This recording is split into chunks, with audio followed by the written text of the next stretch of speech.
Na Via Pod. Olá, estradeiros! Bem-vindos ao Na Via Pod, o videocast da Via Brasil, feito para quem vive e percorre a BR-163. Eu sou o Vinícius Falabella e hoje vamos falar sobre o impacto ambiental da nossa rodovia e como podemos preservar a fauna e os biomas que ela atravessa. A BR-163 é um dos corredores logísticos mais importantes do Brasil, conectando o agronegócio aos grandes portos. Mas ela também corta regiões de rica biodiversidade, como o Cerrado e a Floresta Amazônica, que enfrentam desafios com o avanço da rodovia. E para essa conversa, contamos com a presença do Fábio Vitor, gerente de meio ambiente da Via Brasil BR-163. Também batemos um papo com a Flávia Machado, que é pesquisadora doutora em ecologia, e a Paula Becker, chefe-geral da Embrapa Meio Ambiente, também compartilhou conosco informações valiosas sobre esse tema tão importante. Hoje, nosso foco será discutir como podemos equilibrar o progresso econômico com a conservação ambiental. Vamos explorar os biomas afetados, entender os conflitos e falar sobre soluções, como passagens de fauna e educação no trânsito. E você, motorista, vai descobrir como ser parte da solução para proteger nossa fauna. Pega essa carona comigo e bora viajar! Fábio, obrigado pela sua presença. Olha, como gerente de meio ambiente da Via Brasil BR-163, eu tenho certeza que você conhece como poucos os desafios e avanços da rodovia. Seja muito bem-vindo. Obrigado pelo convite. Acho que temos muita coisa para conversar e compartilhar. Com certeza. Olha, eu queria começar falando um pouquinho sobre soluções práticas que estão sendo implementadas para reduzir os impactos ambientais da BR-163 e proteger a biodiversidade. Então, em cima disso, quais as iniciativas mais relevantes para proteger a fauna ao longo da BR-163 que você poderia contar para a gente? Olha, é um tema importante esse, né? Quando a gente fala de fauna e quando nós falamos de rodovia, né? Que muitas vezes o contexto, quando é atropelado o animal, sempre recai, né, na rodovia. Porém, né, pouco é avaliado o contexto do entorno, né? Exemplo, desmatamento, vai ter muito afugentamento de fauna, né? Animais procurando caça, procurando, né, acasalamento, e muitas vezes eles acabam, né, se deparando com a rodovia nessa transição, né, e é onde acontece muitas vezes o atropelamento. Bom, para mitigar esse impacto, nós temos implantado cerca de 80 passagens de fauna, 40 passagens nós fazemos o monitoramento o tempo todo, tá? E nesses corredores, né, é uma das evidências que nós temos constantemente, né, demonstrado que os animais estão transitando pelas nossas passagens de fauna. Isso é importante porque conseguimos manter, por exemplo, né, o fluxo de animal, tanto ele buscando, né, a caça e também como buscando, no caso, o acasalamento. Você citou já esse exemplo das passagens de fauna, que é uma coisa bem interessante. Ô Fábio, você podia explicar para a gente como que vocês, dois pontos na verdade, como que vocês escolhem os pontos, né, estratégicos para instalar uma passagem de fauna e como que vocês conseguem avaliar se o ponto está sendo bem sucedido, se ele está sendo usado pelos animais? Sim, né, normalmente a passagem de fauna era estabelecida né, nos pontos que chamamos de hotspots, né? Frequentemente em cursos d'água, que, né, já é o percurso natural do animal, tá? E também corredores ecológicos, né, que são esses hotspots. A nossa rodovia ela tem uma característica que eu costumo dizer o seguinte, porque muitos perguntam para nós, quantos hotspots vocês têm? Por nós, né, estarmos inseridos no contexto amazônico, a nossa rodovia é quase 1.000 quilômetros de hotspot. Então, assim, o trecho todo é floresta no entorno. Então, porém, temos esse mapeamento, né, e temos essas passagens estabelecidas em cursos d'água e também passagens adaptadas, em locais que foram adaptados. Nós fazemos esse monitoramento mensal de animais que são atropelados e animais, no caso, que passam pela passagem, né, no caso, e fazemos o cruzamento desses dados, né, evidenciando aí que nós estamos tendo um bom índice aí de animais, né, transitando pelas nossas passagens. Um ponto importante que muitas vezes, seguindo no contexto de passagem de fauna, que por exemplo, você pega uma área que tem a plantação de soja, né, que tem uma parte do Mato Grosso, no caso, que tem soja. Muitas vezes a colheita ela acontece, por exemplo, de dentro da fazenda para a rodovia. Então, isso acontece muitas vezes o afugentamento daquela fauna para a rodovia.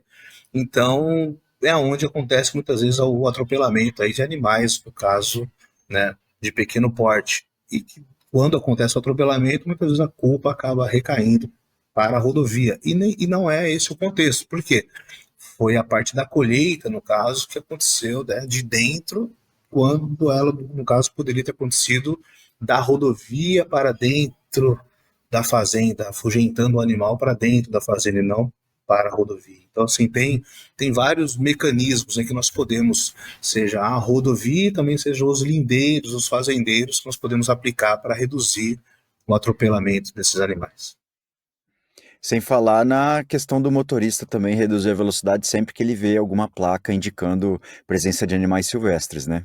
Com certeza, nós temos, né, placas, né, que demonstram esses pontos, que são esses hotspots, onde tem essas passagens de animais, e fazemos também, além das placas, nós temos, né, executamos no mês de novembro agora a Blitz, que foi uma Blitz para os caminhoneiros, demonstrando exatamente esses pontos de atropelamento e trazendo essa conscientização para eles, na hora que chegarem esses pontos, reduzir a velocidade, ter uma atenção, na hora que ver um animal, em vez de colocar o caminhão ou o carro, por exemplo, não, né, para cima do animal, mas desviar e evitar o atropelamento, né?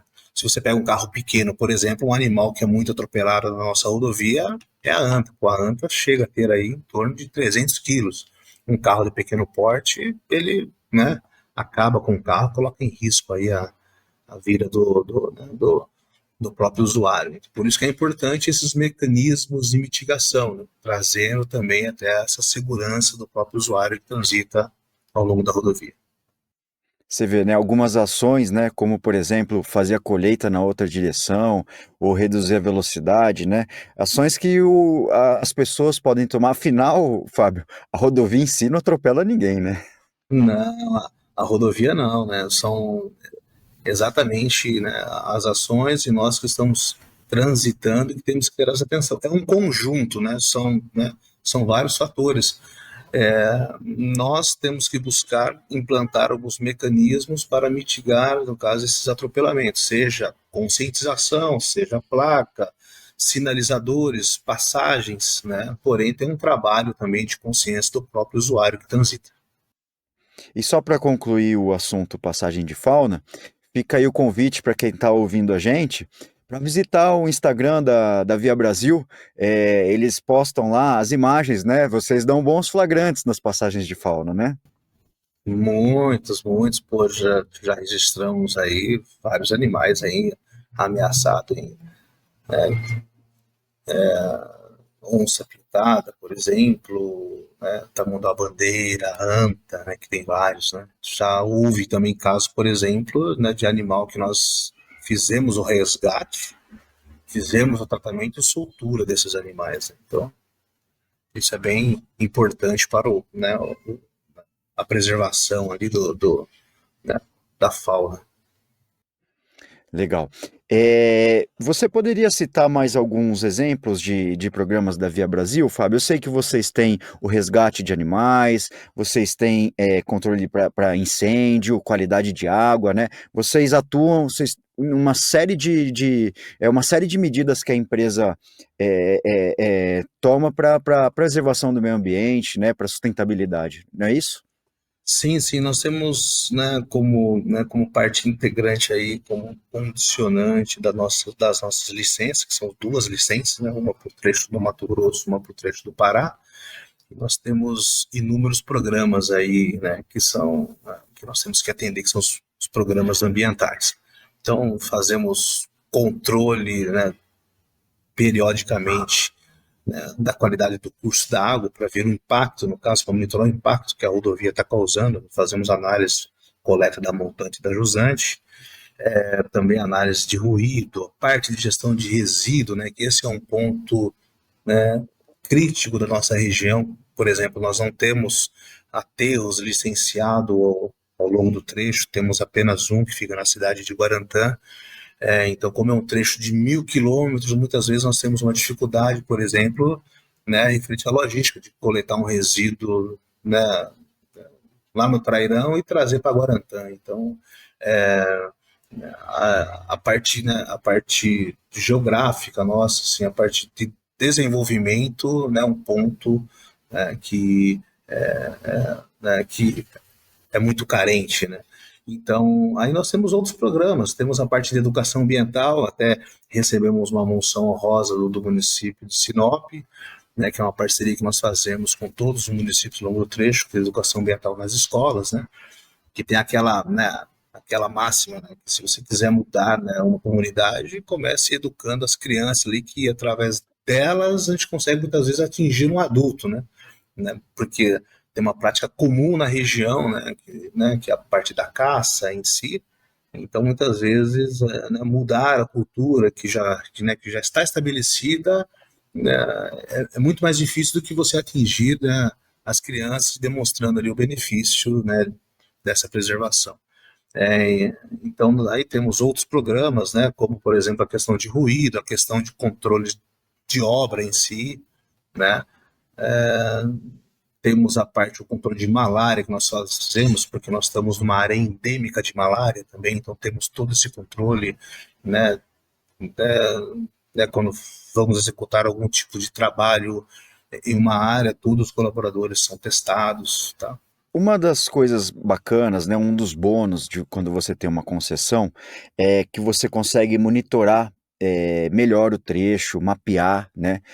Isso é muito efetivo, às vezes, na parte de acidentes, por exemplo, quando você mapeia uma curva mais perigosa, que acontece tombamento ou algum outro tipo de acidente, e você consegue fazer ações como a instalação de um radar que começa a evitar aquele problema, né, consegue corrigir aquela questão. Na área ambiental, eu queria saber de você, Fábio, como o monitoramento ambiental tem ajudado a identificar áreas críticas e a orientar ações de vocês na área de conservação? Vocês conseguem mapear também pontos críticos e agir especificamente? Como é que funcionaria isso? Pontos críticos, por exemplo, são pontos onde nós temos curso d'água que muitas vezes abastece algum município, né? Então, um impacto relevante que não é causado pela atividade da rodovia, mas sim pelo transportador, né, pelo transporte que está passando, um tombamento de carga, por exemplo, né, porque ele atingindo o curso da água, tombando, por um exemplo, um caminhão aí de diesel, por exemplo, né, pode, né, atingir esse curso da água e afetar aí né, no caso, o abastecimento da cidade. Então, né, entra como um trabalho preventivo exatamente, né, tivemos ponto que nós implantamos radar que praticamente zerou, né, o acidente naquele ponto, né, e temos um ponto como exemplo, que tinha exatamente um curso da água, né? Então, essa é uma das maneiras aí né, que temos, no caso, para, né, até reduzir ou zerar o impacto. Para encerrar nosso papo, a BR-163 ela está inserida num local, né? Ela atravessa um estado produtor, ela atravessa a zona de parques nacionais, né? Preservadas. Então ela está bem inserida no contexto de discussão que está na sociedade brasileira, que é o equilíbrio entre preservação do meio ambiente e produção, né? Produção de alimentos, produção agrícola. Eu queria saber de você, Fábio, que tipo de ação a Via Brasil tem, pensando nesse equilíbrio que possa ajudar, pensando na questão do desenvolvimento econômico e na preservação ambiental. Você poderia citar algum exemplo para a gente? Sim, sim, isso é um tema importante porque né, o próprio negócio em si ele já promove, né, uma ação de desenvolvimento sustentável para a região, né? porque nós estamos, muitas vezes, uma mão de obra que poderia, né, estar praticando, no caso, uma atividade de madeireiro, uma atividade, no caso, de desmatamento, né, ele está sendo aproveitado diretamente, né, na atividade da concessionária. E também as ações de conscientização que nós fazemos periodicamente em todos os municípios, né? E é exatamente levando, né, né, a importância de se preservar, né? O porquê que, né, todos nós temos que ter essa preocupação de preservar.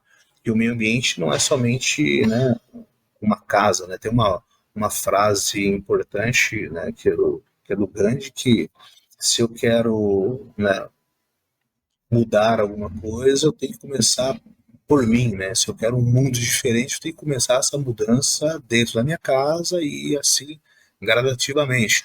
Então é exatamente isso que nós buscamos, né? Quando nós falamos de conscientização ambiental, é um trabalho de formiguinha e que fazemos continuamente, constantemente, exatamente buscando, né, essa mudança para o futuro. E quando falamos em desenvolvimento sustentável, é exatamente na nossa atividade em si da concessionária, é demonstrar que para, né, para a região que é possível você praticar uma atividade econômica sem atingir o meio ambiente e estabelecendo os controles, no caso, para você mitigar os seus impactos ambientais. Fábio, muito obrigado pela sua participação. É muito legal ter a visão da Via Brasil. Acredito que trabalhar com o meio ambiente nessa região tão rica deve ser uma coisa bem desafiadora. E, bom, obrigado por trazer suas ideias, trazer suas opiniões. Foi muito enriquecedor para a gente. Acho que é isso. Obrigado a vocês. E vamos em frente aí nesse trabalho que, né, e sempre lembrando que o meio ambiente, ele não é feito por uma pessoa, mas, né, é o todo, né? E agora eu converso com a Flávia Machado, pesquisadora, doutora em ecologia. Tudo bem, Flávia? Tudo ótimo. Muito obrigada pelo convite. É um prazer estar aqui conversando com você. Seja bem-vinda. Ó, a BR-163 atravessa regiões de grande importância ambiental, mas também enfrenta o desafio de conciliar desenvolvimento e preservação. Vamos começar entendendo mais sobre os biomas afetados e os conflitos que surgem nesse cenário. Então já te emendo a primeira pergunta. Quais biomas são atravessados pela BR-163 e qual a relevância ambiental dessas áreas? Então, essa BR, né, tem grande importância, assim, que ela é uma grande BR que corta, né, de sul a norte do país. Então, ela vai cortar ali, já começa ali na Mata Atlântica, pega ali um pouco do Pantanal, Cerrado e Amazônia. Então, ela atravessa todos esses locais e qualquer rodovia tem impactos muito importantes, né, significativos nos ambientes que ela passa, né? Então, assim, por exemplo, falando ali já, por exemplo, a Mata Atlântica. A Mata Atlântica é um bioma que já está muito desmatado, né? Atualmente tem cerca de 12% só da sua vegetação nativa. Tem ali também o Cerrado, que juntamente com a Mata Atlântica são os dois hotspots de biodiversidade, né, que a gente tem aqui no Brasil. O que significa? Então, são dois biomas que eles têm grande importância, né, em termos de biodiversidade, que tem um grande número de espécies que ocorrem só lá, né, que são espécies chamadas endêmicas, e também sofre muito com perturbações antrópicas. Então, isso quer ser um hotspot.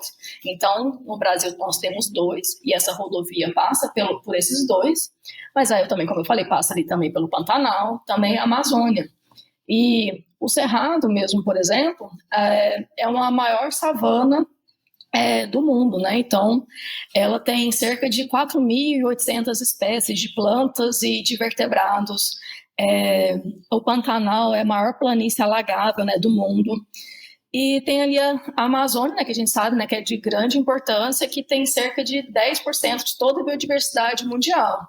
Então, grandes impactos assim nesses biomas vai afetar diretamente, então, toda a espécie da fauna e da flora, mas também não só isso, né? Tem também as populações, né? Povos, populações tradicionais que lá habitam, né?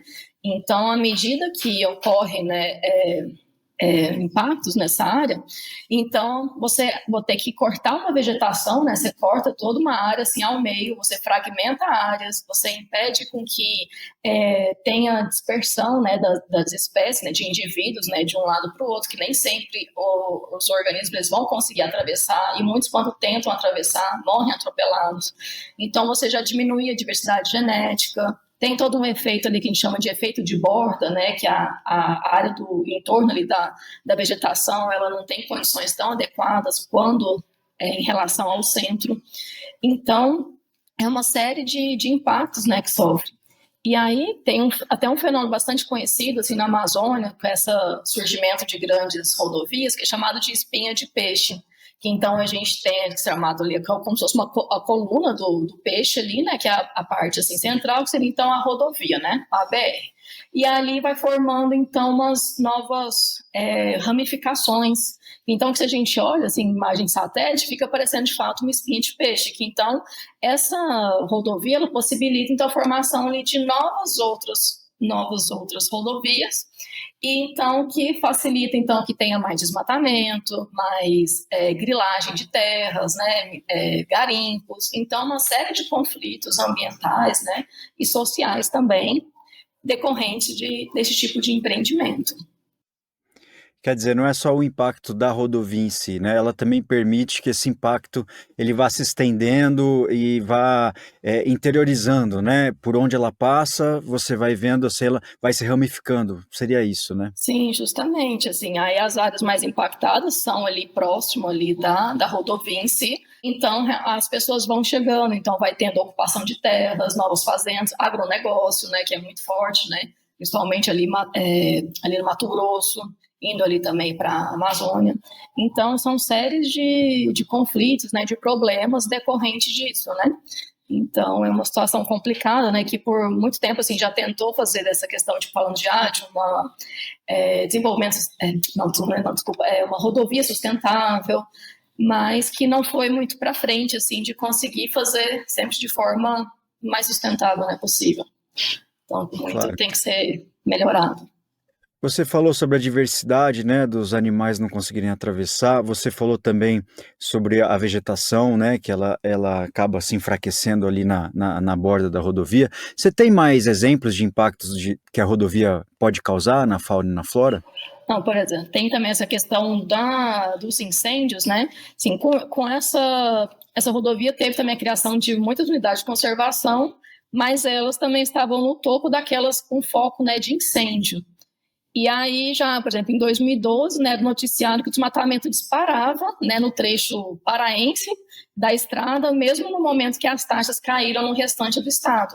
Aí tem aqui um relatório, né, elaborado pela Greenpeace e da rede Xingu Mais, que mostra que o desmatamento no entorno da rodovia aumentou 359% entre janeiro e abril de 2021, em relação ao ano anterior. Então, que com isso, essas alterações, né, da cobertura, né, da vegetação, eles ocorrem, né, por diversos motivos, né, que é para a construção de hidrelétricas, áreas de pastagem, agricultura, urbanização, mas principalmente, né, pela atividade da agropecuária, né, que são responsáveis por 90% do desmatamento da região. Então, aí, com isso a gente também vai ter, né, muitos incêndios, né, que são feitos incêndios para fazer o desmatamento, né, posteriormente, e tem muita questão de, às vezes, grilagem, né, de terra, então locais, muitas terras que às vezes não são destinadas e que então chegam poceiros e que se apropriam, né, dessa terra para tentar então obter esse recurso. E aí, com isso, também tem muitos conflitos, né, com populações tradicionais. Tem um exemplo da etnia Panará, que foi perdido cerca de 80% de toda a sua população a partir do início assim, dessa rodovia. Que ela foi toda deslocada, né, nesse momento para uma outra região, que eles conseguiram retornar só muitos anos depois.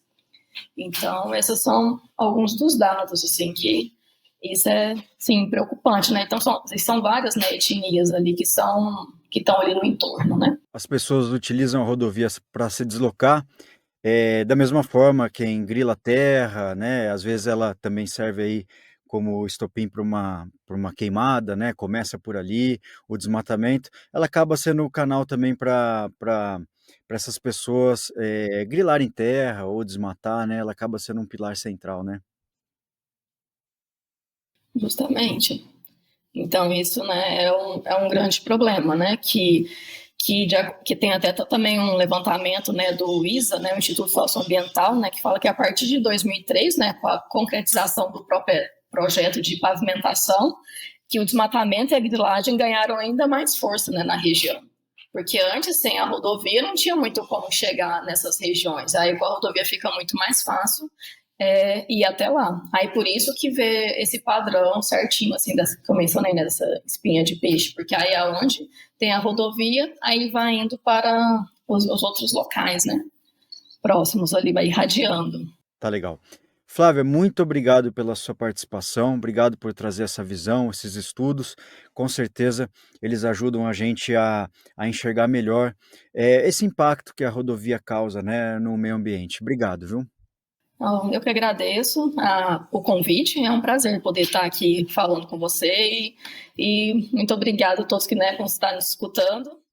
E agora a gente conversa com a Paula Packer, chefe-geral da Embrapa Meio Ambiente. Paula, seja muito bem-vinda.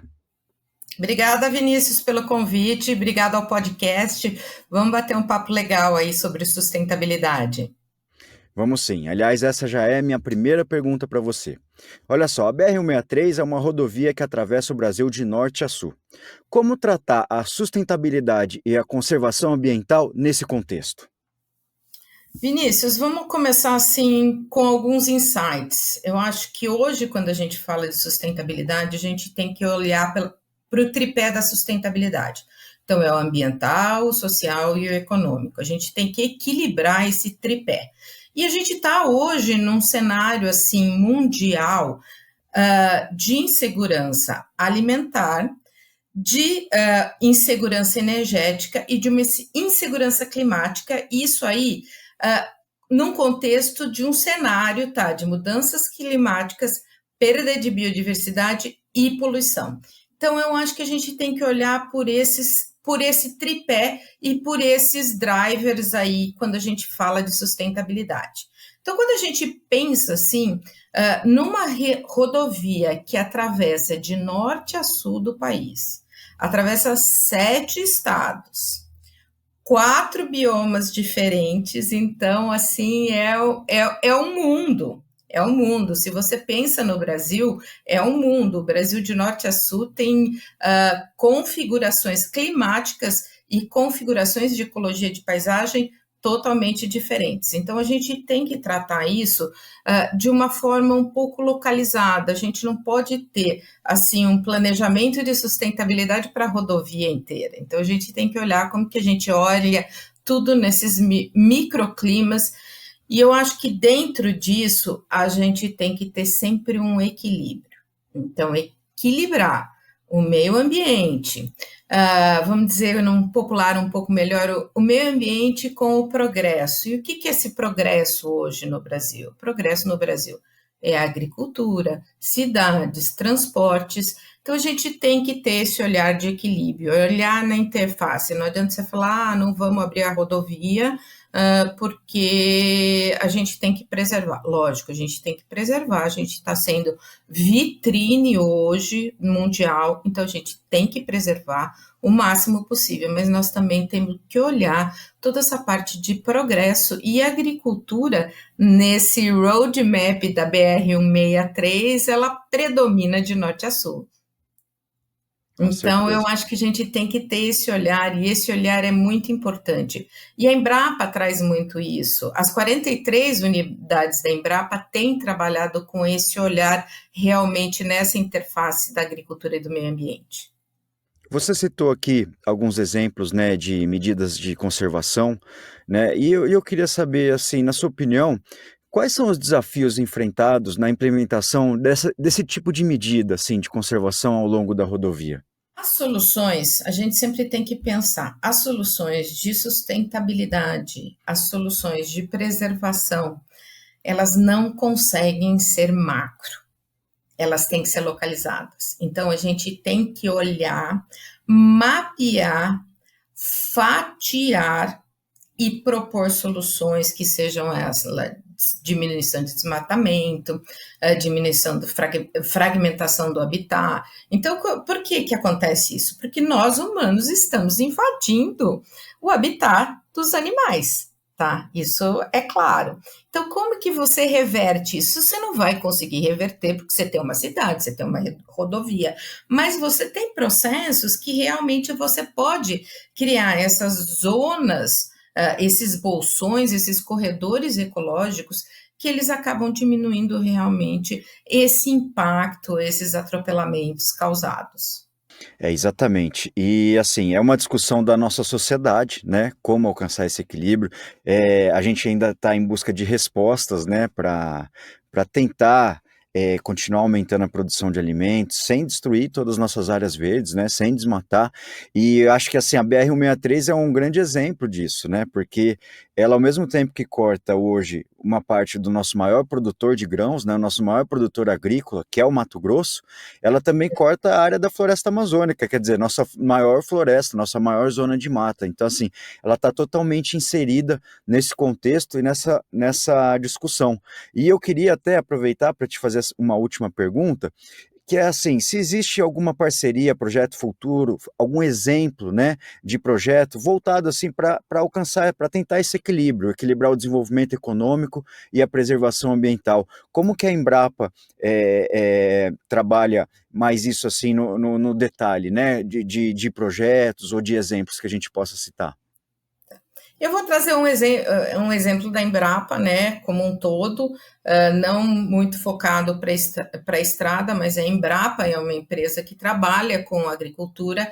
Essa agricultura ela vai da agricultura familiar, do pequeno agricultor, do médio, do grande de commodities, e hoje eu acho que a gente tem também essa permeabilidade com as startups. Então, a Embrapa, ela permeia por tudo isso. A Embrapa tem 43 unidades espalhadas no Brasil inteiro. Então, tem Embrapas que trabalham com produtos, que tem Embrapa Soja, Embrapa Caprinos e Ovinos, Embrapa Milho e Sorgo, tem as Embrapas que são ecorregionais, Pecuária Sudeste, a Embrapa Semiárido, e tem as Embrapas que são Embrapas temáticas, como a Embrapa Meio Ambiente. Então, a gente trabalha realmente olhando hoje muito para a sustentabilidade do setor agrícola, então, muito olhando para toda essa diversidade e essa agricultura multifacetada que a gente tem, trazendo soluções, e hoje as soluções elas estão pautadas muito pela sustentabilidade, por uma coisa que chama saúde única, que ela entra numa saúde animal, humana, do meio ambiente. Então, ela é uma sustentabilidade olhando para tudo isso. Então, as respostas da Embrapa, elas têm que olhar, elas olham, trazem esse olhar de aumento de produtividade com sustentabilidade, porque a gente não pode falar de sustentabilidade se a gente não fala no aumento da produtividade. Então, a gente tem que ter esse olhar, porque sempre tem um ditado que se fala que o agricultor, se o agricultor estiver no vermelho, ele não vai pensar no verde. Então, ele tem que ter alta produtividade, e alta produtividade vem com sustentabilidade. Essa transição que a gente está tendo hoje a gente sempre fala, né, de uma matriz energética fóssil para os bios. Eu dou um exemplo de fertilizantes minerais, assim, não que a gente vai deixar de usar, mas a transição para bioinsumos que está ocorrendo, a transição energética que a gente já tem com os biocombustíveis.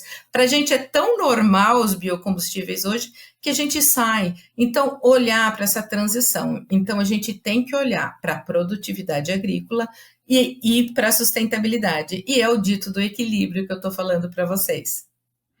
Inclusive, uma das unidades da Embrapa é em Sinop, né? Que é a cidade onde fica a Via Brasil, a Embrapa Agrosilvio-Pastoril, né? Inclusive eu estive lá e eles têm alguns projetos de integração, né? De lavoura e pecuária, de produção conjugada, né? Muito interessante, é uma aposta também da Embrapa para buscar esse aumento da produtividade, né? Sim, e a gente sempre fala hoje, né, que quando você pensa em agricultura, as respostas para aqueles desafios que eu falei no começo, elas vêm olhando para sistemas integrados. Então, a integração lavoura-pecuária-floresta, ou ela seja só integração lavoura-pecuária, é um negócio fantástico. Então, a gente tem vários exemplos de integração, de plantio direto, de sistemas agroflorestais, que daí já vai para os pequenos, de tratamento de dejetos, uso de bioinsumos. A agricultura de baixo carbono, ela tem 6 verticais que são maravilhosas para a gente trazer, com base em ciência, essa produtividade com sustentabilidade e olhando sempre para a ecologia da paisagem dentro da propriedade e fora dela também, mas uma integração, sistemas integrados é o futuro hoje, porque você não pode ter uma coisa só, pensar de uma forma uníssona. Paula, muito obrigado pela sua presença, muito obrigado por trazer a opinião da Embrapa para dentro do podcast, né? Essa empresa que é sempre à frente da revolução que sofreu o nosso agronegócio nos últimos 30 anos, né? E agora tenho certeza que também vai liderar as discussões da nossa busca por esse equilíbrio, né? Muito obrigado. Obrigada, Vinícius, pelo convite. E olhando para a sustentabilidade, todo o setor, a Embrapa, o governo, né, estão olhando para a COP30, como que a gente mostra esse Brasil sustentável. Eu acho que esse é o direcionamento. Obrigado pelo convite, a Embrapa está sempre aberta para esse bate-papo. Valeu. Agora vamos fazer uma pausa para falar sobre segurança no trânsito. A pavimentação da BR-163 trouxe muitos benefícios, mas também exigiu uma mudança na mentalidade de motoristas e pedestres. O Zé Bom Senso e a Maria Atenção estão de volta para nos mostrar como a educação no trânsito pode transformar nossas estradas em lugares mais seguros. Aumente o volume aí, porque a informação é importante.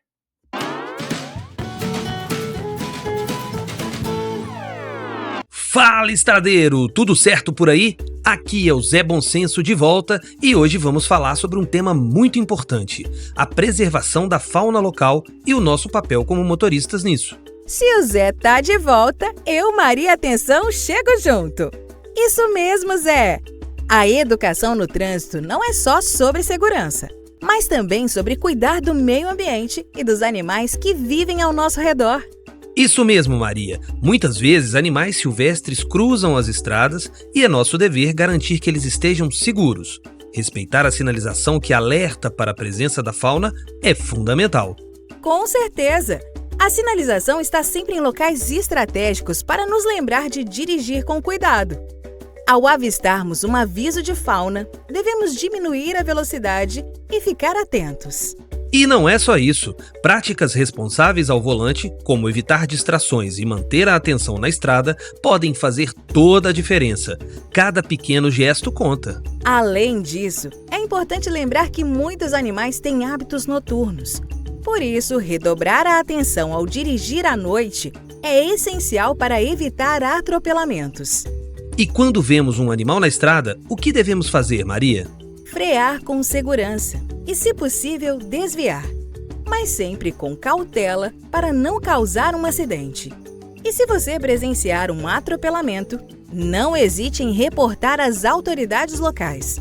A conservação da fauna é uma responsabilidade de todos nós. Mandou bem na resposta, Maria. Vamos juntos promover a conscientização sobre a importância de proteger a fauna local. Ao dirigirmos com responsabilidade, estamos contribuindo para um mundo mais sustentável. Até a próxima, pessoal! Lembre-se, cuidar do meio ambiente e da fauna é uma atitude que todos devemos ter. ao volante.